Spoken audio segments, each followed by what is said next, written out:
Hello, and welcome to another episode of me reacting to fan-made cards.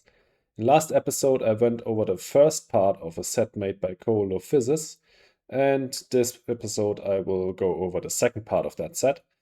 So we will have another few very interesting cards to discuss. The first one is Endosymbionts. Endosymbionts? I don't quite know how to pronounce that. But it's basically quite similar to meat industries, where it's a card that gets triggered when you add an animal to another card. It costs more than meat industries, and instead of granting you MC, it grants you microbes. And I thought a bit about this, and I think it's weaker than meat industries. If you think about it, best case scenario, the best receiver for microbes is something like ants, where one microbe is half a point, and half a point is worth 2.5 MC. So it's only marginally better than meat industries, but costs more. And in many, many cases where you have weaker microbe collecting cards, it's actually worse than meat industries and still costs more. The thing is, this still isn't a problem for this card because A, meat industries is really strong, so being a bit worse than meat industries is not a death sentence. B, you can stack this with meat industries and then it gets ridiculous. And C, you can also combo this with something like topsoil contract, and then it gets even more ridiculous. So I think this is another really strong piece of the green combo. If you have cards like herbivores, small animals, ecozone, if there's Miranda in game, then this card, which I won't try to pronounce again, is really strong and pretty good. Also, obviously, there's space events like imported nitrogen that grant animals, and if you already have especially with that card, if you already are trying to find a great microbe collecting cards for imported nitrogen, then this combo is even better. So I think this is a really strong piece. I don't know if we need another card that you can stack with meat industries, but it's certainly creative. Next up, we have dust mining. This costs 10 MC, the building tag, the max requirement, and you gain steel whenever you place a tile on Mars that isn't an ocean. It also grants one steel prot, so we can compare it to, for example, mine. Mine to buy and play costs 7. To buy and play dust mining costs 13. So it's a little less than twice the price, meaning if you get one tile approximately per gen, then it's fair value basically, because you get double the amount of steel as with mine and you pay basically double the amount. The problem with dust mining is you have to play it early because of the max requirement, and you will place the majority of your tiles late, meaning that the payout of this card comes late. At the same time, there's certain games where you place many more tiles than there are gens in the game, meaning dust mining actually pays out better than it should compared to its price, but still, most of that comes late, and that means in terms of time value for money, this is a bad deal. And in the late game, steel usually isn't worth that much, or at least it's worth less than it should. It's not 2MC in value basically, because you probably can't find enough really good steel point cards. There's just too few of them, especially if you play with some expansions. So I think dust mining, if the oceans are lagging behind and you can play this in the mid game, then it's certainly good. If you play this Gen 1, it's, I think, too high of a price for payout that comes on average quite late. Next up, Venusian Investment. This one is really strong. It costs 10, has a Venus tag, has one MC prod on it. And then it has an effect that lets you draw a Venus card if during the production phase, if the Venus track wasn't raised that gen. So basically, if there's a gen where the Venus track doesn't go up, next production phase you'll get a Venus card. If you're in a 2P game and your opponent is rushing, then this card is great because you're basically the only one that could realistically increase the Venus track. And if you then draw a Venus card each gen during the production phase, you will likely find enough pieces to go for a really strong combo. The thing with the Venus deck is there are a few crucial pieces that you need to find to really score well out of the Venus combo. Maxwell Base, Venusian Animals, Stratospheric Birds, Venusian Plants, stuff like that. If you can combo these together, then you can score a lot of points. If you can't find them, then investing a lot into the Venus track falls flat more often than not.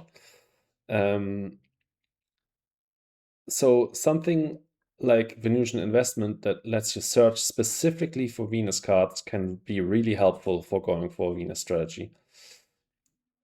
The problem is your opponents can really mess with you. If they're not going purely for a rush, then they can pick up cheap cards like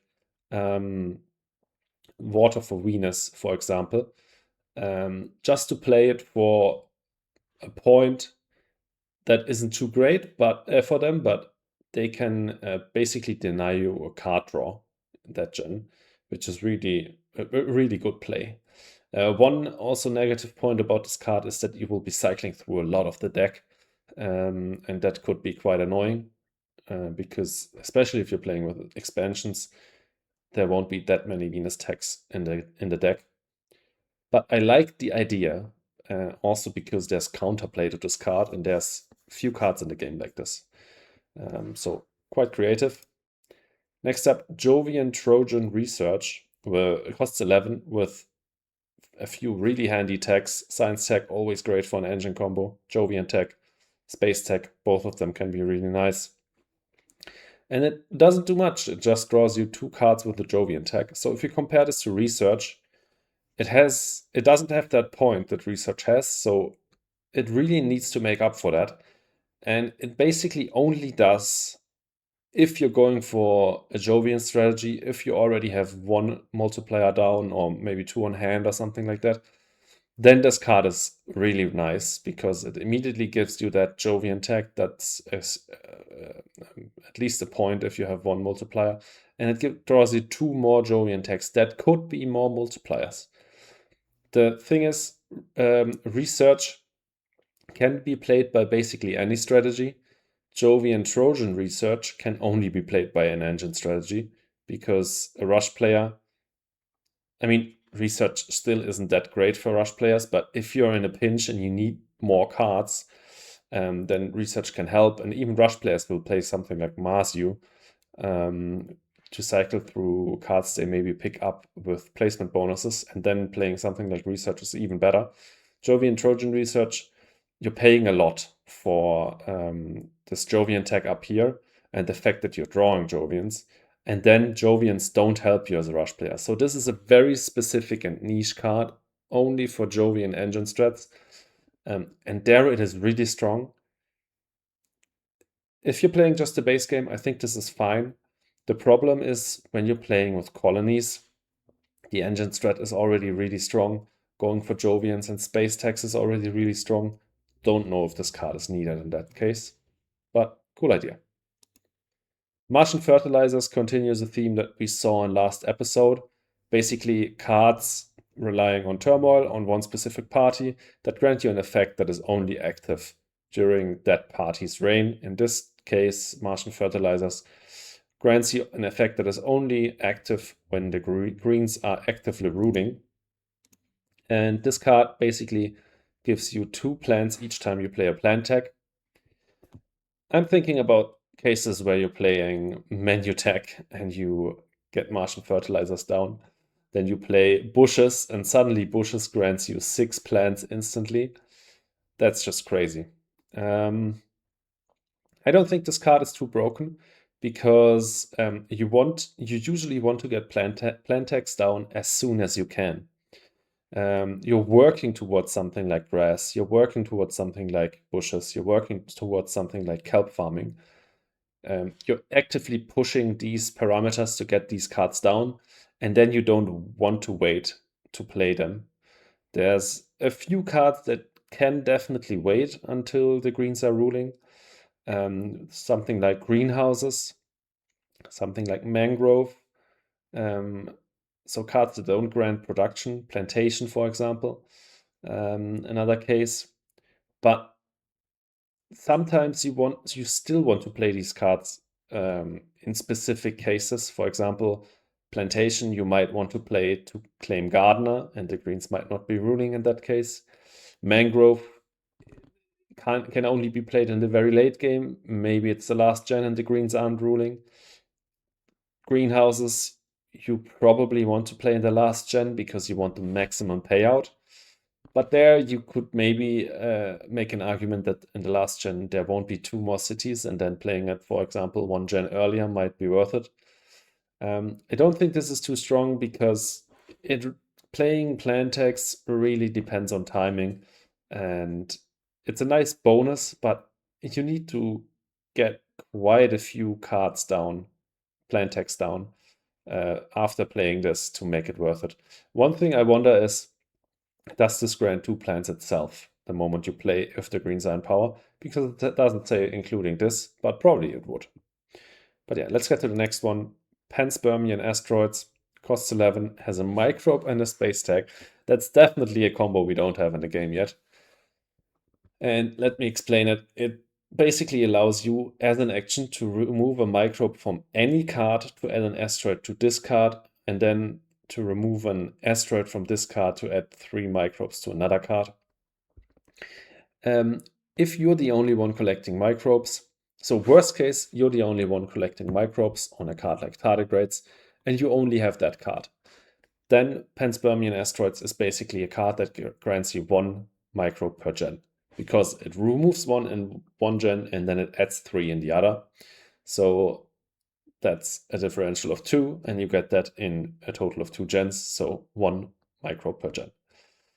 A better case would be you have something like tardigrades and something like ants, and you remove microbes from tardigrades and add them to ants. Yes, you still get only 1 microbe per gen, but you take it off of tardigrades and add it to ants, so there's additional points to be had there. But then the best case scenario is obviously if your opponent has a microbe collecting card and you have one yourself. Then this is a similar mechanic to ants, where you just eat their microbes, but it's still quite different because you get more microbes back than you take, and you also are taking less microbes from them than with ants because you're only taking 1 microbe every other gen. So that's quite interesting. I definitely don't think this is too strong. But because so the upside versus ants is you get more microbes. Um, is that true? No. Yes, it is. It is. Yeah, you get more microbes. You get 1.5 per gen if you remove microbes from an opponent. But there's and another upside compared to ants is it doesn't have a minimum requirement, but there's a few downsides compared to ants. It costs more. It removes less microbes from your opponent. So if your opponent has a high value microbe card, you're removing less points from them. And it also requires you to have another microbe card other than this. You can play ants on itself if your opponent has microbes. So it has ups and downsides compared to ants. I don't think it's too strong. I think it's really creative. I like it. Headquarter on Venus. Requires for Venus tags, has a Venus tag itself, costs 12. And each time you raise the Venus track, you draw a card and gain a standard resource. I like this. Venus needs a buff. And Headquarter on Venus is just a combo card that does something universally good. Also quite flexible. you probably can draw the card first and then see if you require a specific standard resource. So, for example, you draw into a space tech, then you can take titanium. You will probably most often take titanium, but it could also be a good idea to take plants if that allows you to take a conversion or something like that. Not much to say about this. I think it's a good card. You need to activate it quite a few times for it to be worth it. It costs 15 to buy and play. Each card you draw. Let's say each card you draw is worth 3 MC and you take a titanium each time. Then you need to activate it 4 times. No, don't need to activate it that often actually. Then, because 6 in total worth and value, you only need to activate it 3 times for it to be worth it. Might be quite strong, but also 4 Venus tax is quite a high requirement. But for Venus strategy, this is an amazing card to draw in the early game. I like it. Maybe a bit too strong for the Venus strategy, but it can use buff. Okay, this is my least favorite of these turmoil cards because I think it's the most ridiculous. Academic support requires the scientists to be ruling. It has a science tech, costs 14, comes with a point. And while the scientists are ruling, playing cards cost 3 MC less. Why is this so strong? Well, if we compare it to Martian fertilizers only gets triggered by the plant tag, and there's not that many plant tags. I mean, I don't know, let's say it's 10% of all cards. Academic support gets triggered on all cards, every card, and you will play cards every gen. So you don't have to save specific cards for the gen where the scientists are ruling.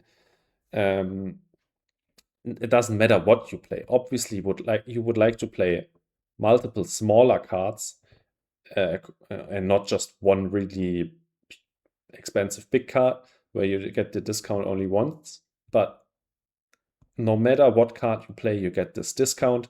There's no consideration to it. With the plant tax on the fertilizers card, there was like the timing aspect to it because plant tags often are production cards that you want to get down as early as you can. With academic support, it doesn't matter if this is the second gen of the game and you get down production cards, or if it's the last gen of the game and you get down point cards. Everything gets 3 MC cheaper, and 3 MC is huge. If you combine this, also because it's a science tag, and the scientists are ruling, you might go for a science strat with global discounts. This can just get out of hand like crazy. I think this is way too strong. I mean, it costs 17. Let's subtract 5 for the point, 12. You just need to play 4 cards to get back the money, and you also get the science tag. And this can activate multiple times per game, right? The scientists might be empowered 2 or 3 times. So academic support is insanely strong. Global discount, I like that there's a flavor to it, but I think it doesn't need to be a 3 MC discount, or it needs to cost significantly more.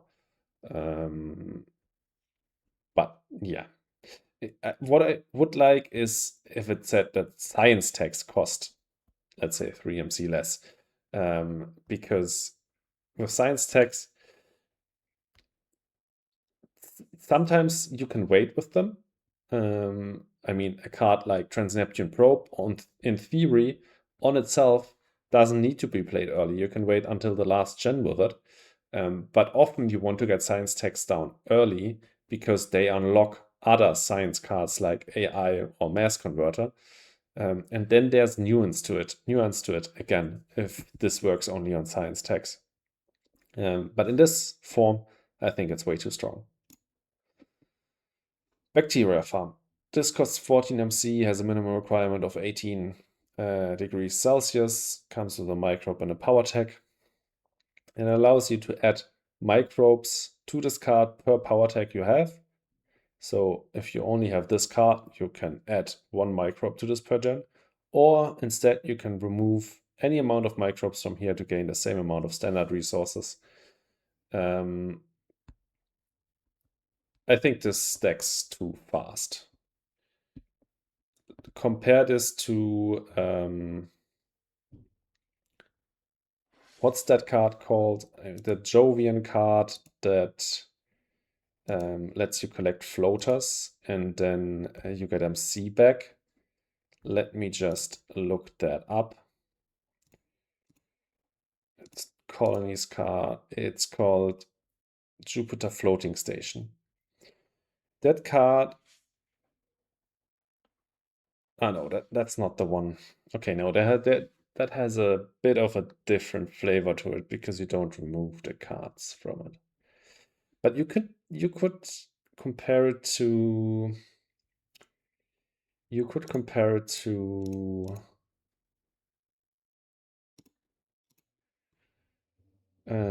sulfur eating bacteria. Yeah, let's compare it to that one.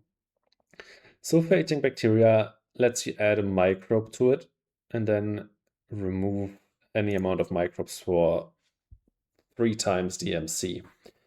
If you take titanium, then this is very similar because a titanium is worth 3 MC, obviously less flexible. And also this costs way more than sulfur-eating bacteria and comes down probably later, although the Venus track can sometimes be a bit iffy and not go up at all. Bacteria farm, at least you're at some point guaranteed to be able to play it. The huge upside is that you can add multiple microbes to bacteria farm, and actually the amount you can add could be crazy. There are games where you have 4 or 5 power tags down, especially because this comes with a power tag itself. If you're playing with colonies, you want to get a lot of power prot down to be able to trade. And in that case, also if you're playing with Enceladus, bacteria farm can get out of hand like crazy. Also, this combos insanely with Topsoil Contract. I always love when power tags get a buff and there's creative ways to use the power tag, not only for cards that just grant you power prot. But I think Bacteria Farm might be too strong, especially if you're playing with colonies, and especially if Enceladus is in play, and especially if you can combo it with Topsoil Contract. Then this is just an insane engine piece. I need to play test it, how often it is annoying to have this minimal requirement, and how often I have enough power tags for this to get out of hand. Might be too strong. Self-pollinating plants, I quite like. It's really fun. Costs 14 MC, requires 7% oxygen, and it just allows you to place a greenery for free as an action. But you do not put a marker on it, so you don't get a point for it at the end of the game. You do raise the oxygen, but you do not increase your TR. So what does it actually do? It helps you end the game, because it's free oxygen per gen. So if you're rushing, but you are lacking plant prot, this might help you a lot. It also allows you to block specific tiles, because you can place these greeneries next to any other greenery tile. So you can block ocean walks from for your opponents. That can be infuriating to them. And as I understand, you get the placement bonus, because it doesn't say anything about placement bonus. Maybe Coleophysis meant not to collect the placement bonus with this, because you do not put a marker on the greenery. But to my understanding, you would still collect the placement bonus. And then this can be very nice to just get enough plants for conversion, get ocean rebates, maybe draw a few cards or whatever. So I really like this. I probably would need to playtest this, because it plays with something in a very different way than we're used to. And I'm not quite sure if it's too strong or too weak or just right. But it's cool. I can see cases where this would be really funny to play with and annoy my opponents with.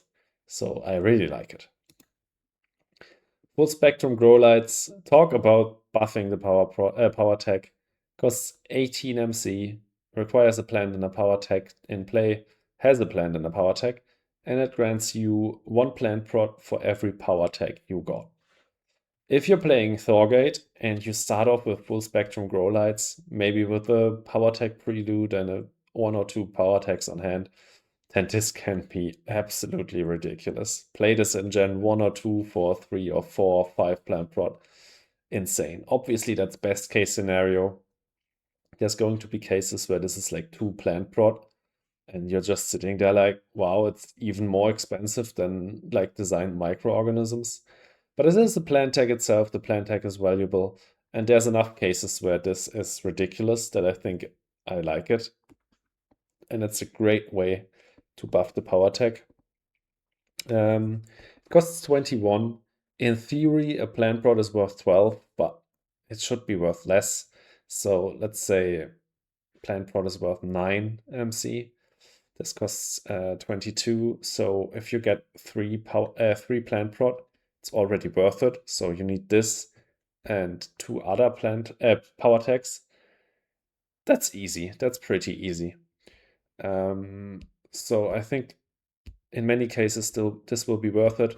Although since plant tags get and power plant production cards get so much more efficient the longer the game goes on, at some point plant prot is not worth 9 anymore. I mean, at the point where you play trees, certainly the one plant prot is not worth 9 anymore. So at that point, it needs to grant way more than 3 plant prot to be a good card. But at that point, you could also have 5 or 6 or 7 power tags, especially if you're playing with colonies. Once again, everything that hinges on power prot and power tags gets better when you're playing with colonies because you're more likely to play a lot of those cards. Not power hungry cards, they get worse with colonies. Organic cities costs 18. Basically like a Jovian multiplier, but for cities, and half is good because it grants you half point per city. Comes with a city and a plant tag, and it just allows you, as an effect, to spend 4 plants to place a city tile. I don't know, does an effect work like that? Probably. Should this be an action? I don't know. If this makes sense as an effect. But is it good? I think so. I think in the late game, if you have an enormous amount of plant prot, then this gives you flexibility, a lot of flexibility. It grants you the ability to teleport using only your plant prot. That can be really nice. And it can score a lot of points, especially if you have an enormous amount of plant prot, which can sometimes happen in the late game if you get the right green combo going. Because you might be too poor to place a lot of cities. Also, the cool thing is often in the last gen, you can already like calculate, roughly estimate, will you get another greenery out after the last gen with that production, or 2 or 3, and what amount of plants will you have left over. Of course, there's some nuance to it. Your opponents could hit you with birds or fish or with something like virus, but you can guesstimate if you have plants left over, and if you have 4 or more left over but can't get to the next 8 threshold for another greenery, then you can use this to place another city. And I mean, if you're truly playing this in the last gen, and it just helps you to convert 4 or 5 leftover plants that you couldn't do anything with at all into a city, then it can already be worth it. Especially if you're also scoring 1 or 2 points with this point scoring thing down here. Would you use this throughout the game the whole time? Probably not. But if the oxygen track gets pushed really hard and the heat lags behind, then cities are worth quite a lot. Just as per usual. If heat lags behind and oxygen gets pushed a lot, then cities are worth a lot and much more than usual. And then Organic Cities is really strong. Again, such an unusual effect that I need to play test this to be really certain on how strong it is. But I think in the right situation, it is really quite strong. Hydroponic agriculture costs 19, requires 2 power tags, comes with the plant tag, same production and instant payoff as Heather, but it also grants an ocean. So same tag and production and instant plant as Heather. Heather costs 6 plus 3, so 9. So you pay 10 plus 3 for an ocean. Not that strong if you think about it. Subterranean reservoir costs 11 plus 3. Heather costs 6 plus 3. So 14 plus 9, 23. This costs 22, just one less. And it has a requirement. I mean, the combo between... The good thing about this is grants you an ocean and 1 instant plant. So you can get up to like 3 plants if you place this on a 2-plant ocean. And that can, same as, for example, grass, allow you to really neatly convert your plants into a greenery. In some cases, this can save your plants from destruction. In those cases, this is really nice, but in total, I think it's just a little bit more cost efficient, cost effective than other cards we already have in the game, but has a requirement that can sometimes be annoying. Obviously, one thing to consider is Heather has a global requirement and hydroponic agriculture has a requirement only depending on yourself. So if you're playing Thorgate and you get another power tech down, you could get hydroponic agriculture down Gen 1. Then it's actually quite efficient because you'd love to get Heather down Gen 1, but you can't. So, okay, if you can get this down in the super early game, then it's quite good. If this takes you until the mid game to get the 2 power techs up here, then it's, yeah, not much better than Heather plus Subterranean Reservoirs. So yeah, it's average, I'd say. Reverse Entropy Engine. Costs 25 MC, has a 6 science tech requirement, comes with science tech itself and 2 points. Spend 2 heat to gain 5 standard resources. Okay, so this is a huge science payoff, like mass converter or AGT that you're working towards for a long time. And then the cool thing is it gives you something, it gives you an action that allows you to spend a resource that you probably don't have anything to do with in an engine strat because you don't want to increase the temperature by a lot. Because you don't want the game to end, you're in an engine strat, and do something useful with it. Gain 5 standard resources. If you're getting 5 titanium, that's a huge payoff per gen. Let's say heat is worth 2 MC, and probably a heat is even worth less than that. Then you're making over 10, 13 MC, no, 11 MC gain with this action per gen. That's crazy. That's much better than Electrocat or Space Elevator, but obviously with a high requirement, high science requirement, and a high cost. Especially comboing really nicely with Mass Converter. Mass Converter grants you a lot of power that will be turned into heat. This also, Mass Converter also unlocks Reverse Entropy Engine, because when you're playing Mass Converter afterwards, by design, you will be able to play this. So strong science engine piece. I like that it's really expensive, but the effect or the action is also really strong, so it should be really expensive.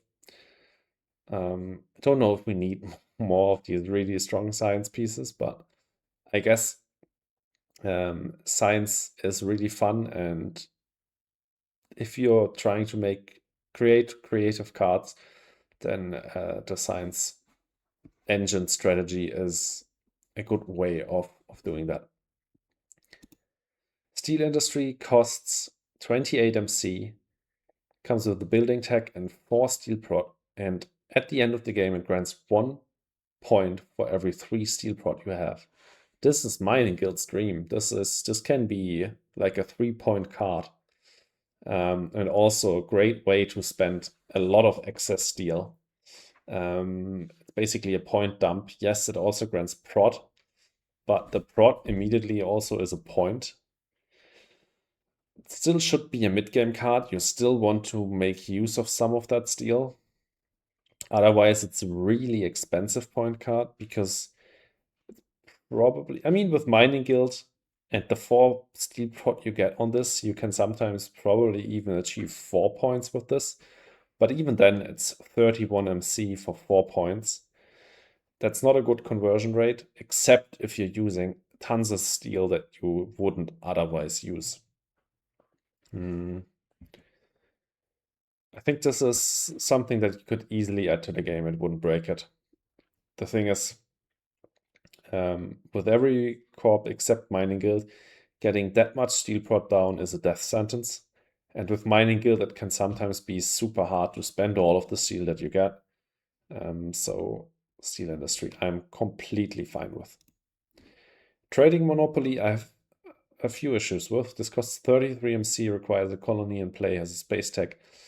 You can place 2 colony tiles, or you have to place 2 colonies on the same colony tile where you already have one. So let's say there's Pluto in game, you have a colony there, and you place 2 more colonies on it. And then you increase the colony tiles track 1 step. The thing is, in many cases, you won't be able to play Trading Monopoly on a colony tile that you'd like for full effect. Because the example I just gave of Pluto, everyone wants a colony on Pluto. Highly unlikely that at the point where you can play this, there's still 2 spots open, because there's only 3 spots on every colony tile. This might force you to play Trading Monopoly and place colonies on, because you have to place these 2 colonies, as I understand, both on the same colony tile, and it requires you to already have a colony there, because it says place 2 colonies on the same colony tile where you already have one. So you can't just play this as a first card. You couldn't, because you require a colony in play from the start. But let's say you're playing Poseidon, you have a colony on Luna, and then as your first other card, you're playing Trading Colony and place your first 2 other colonies on Pluto. That wouldn't work because you already need a colony on that tile, meaning that you will end up with all 3 colonies on one tile, and no one else can place a colony there. Often this won't work for you because there's not 2 spots remaining, or you will be forced to do this with a really weak colony tile, something like Io or Europa. But in case of Europa, you'd get 2 oceans out of this. That's also interesting. And every time then you trade there, you get 3 MC back. It's fun, but probably not the thing you want. It's good that it probably often forces you to place colonies in suboptimal positions. But at the same time, in cases where you can play this really early on a colony that is game breaking, like Pluto, Luna, or Triton or Ceres or whatever, one of the engine colonies basically, then this is just insane. Let's say you're playing with Prelude 2 and you have one of the preludes that allows you to place a colony, then your first player, you place that colony on Pluto, then your first player and you just whip out Trading Colony and place 2 more colonies there. Suddenly, it's Gen 1 first turn, you have blocked all colonies, available colonies on Pluto. That's just, the game's over. The game is just over afterwards. And you can't tell me otherwise. And I think that's because you're just ending the game in your first turn with trading Monopoly. I think that's not a good mechanic. And the more I play the Colonies expansion on Steam, I just want to ban Pluto. So trading Monopoly, I don't like that much. And then last card of today's episode is a corporation. I actually can't read the name. It's Natat System? Nayat System maybe, yeah. Has a plant tag, starts with 51 MC, so quite rich. Starts with a plant prot, and it has an action where you remove one of your greeneries and place an ocean tile there.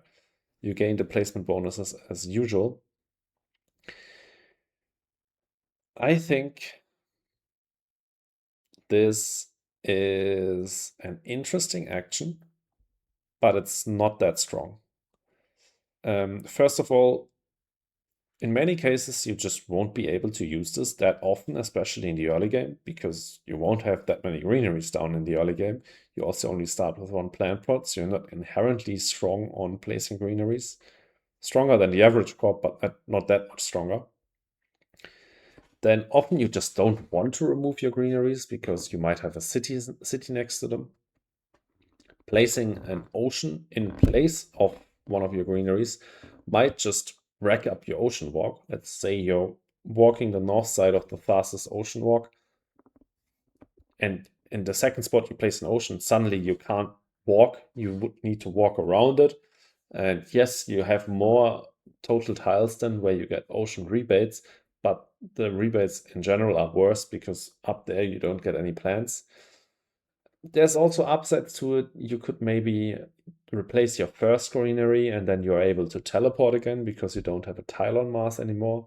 Also, one of your opponents could place a city next to your greeneries and you just start removing your greeneries and place oceans there, basically removing their points.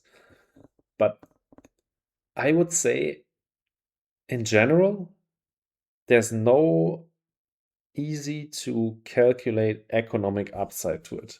There's outplay potential, which actually I like. So you can get really creative with this.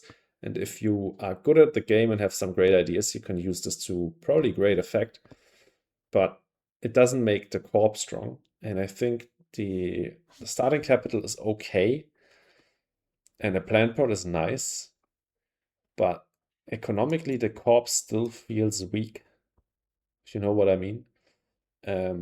It could be fun to play, but it could also feel really generic most of the time. Because as I said, in a lot of the early game gens, you just won't be able to use the action, or um, you won't have that much of an upside for using it. But yeah, this was all of the cards I wanted to talk about today. Definitely let me know in the comments what you thought of these. And yeah, if you enjoyed the video, please leave a like and consider subscribing. And I hope I see you in the next episode. Have a great one.